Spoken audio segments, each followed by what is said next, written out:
Good afternoon. Welcome to Jim Munley's World of Weather. Clicked on to long-range weather forecast discussion for December 15th to 29th. The Christmas holiday season looks to be warm across much of the country, and this also favors good driving conditions, at least at this time, across a large portion of the country. We're going to look at the period for December 15th and the 19th, and you can see what I'm talking about here. We have below normal heights here that extend from Alaska to Greenland. We also have a trough here off the west coast, and we have a split flow here across the nation, and a little bit of cyclonic flow here across the northeast. Above normal heights covers much of the country. Now, during this forecast period, we're looking at a southern stream system here. You can see it in the Gulf, and this will move across the south and will cause rain and snow across the southern plains that would spread. Let me go back up a little bit. You can see the snow here like we had yesterday. And this will spread into the southeast over the weekend. A Gulf Coast low you can see developing here in the Gulf. You're looking at the GFS, and that has trended further to the east. It starts out inland, and then it moves out over the open waters further to the east, where it was more an inland all the way up and then out. And then if you look at the European, that is also, get back one, that's also trending further to the east too, leaving much of the country dry, or the northeast, what I'm talking about with this high pressure system moving in. Progressive northern stream will bring some systems in across the northeast. That'll be fairly dry across the northeast and the north central states, and the ridge will cover the west with milder conditions. We're going to look now at the period for December 20th to 24th. This is what we're forecasting here. Again, pretty much a zone of flow above normal heights covering a large portion of the country. Mixed height anomalies across the Arctic, below normal heights across Greenland, and also over Alaska, down to a longer off the west coast.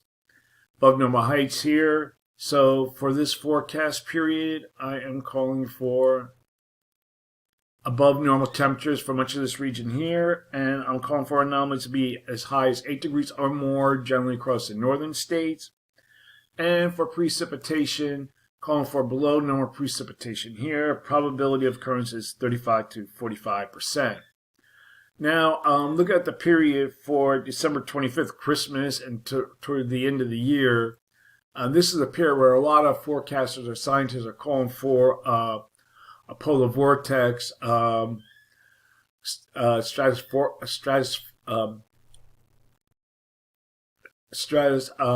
vortex event, but we're going to go here and look here, 25th to 29th. It still remains fairly zonal flow with above normal heights in the east, below normal heights here near Greenland, across the Arctic, and across much of western North America, zonal flow. So during this forecast period, I'm calling for little change in the temperature anomalies, and for precipitation, calling for above normal precipitation for much of this region, and the probability of occurrence is nearly 40%, mainly for California. Below normal precipitation forecast for the northeast, and the probability of occurrence is nearly 35%. Okay, we're going to look now at a little bit at the polar vortex. Get to another map. This is a look at 3D aspect of the polar vortex. You can see it's over the polar regions, and we're going to go forward to 48 hours. And if you watch here, it kind of stretches a little bit, but also lifts to the north and goes to the other side of the poles.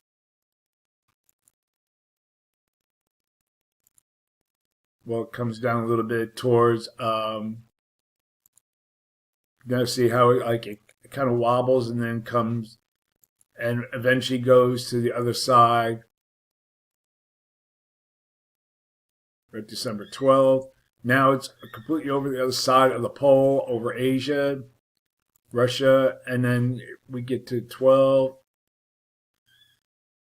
This is 26. We'll back up. We'll go to Christmas a little bit. That's Christmas Eve. See, so much of the very coldest air remains up over the Arctic and on the other side of the pole. Now, also here, we're going to look at the time series. This is the mean zonal winds here, and the various models you can see. And these are the ensemble members. Kind of brings it weaker winds later in after Christmas. Let's see how that goes. And then we're looking at the temperatures here. They kind of go up a little bit, warming here, like I said, later, the end of the year and maybe January. So we have a lot of time to look at this. So it doesn't look like it's going to happen in time for this year. So that's the long-range weather forecast discussion for December 15th to 29th. Thanks for coming to Jim Munley's World of Weather, and have a good day.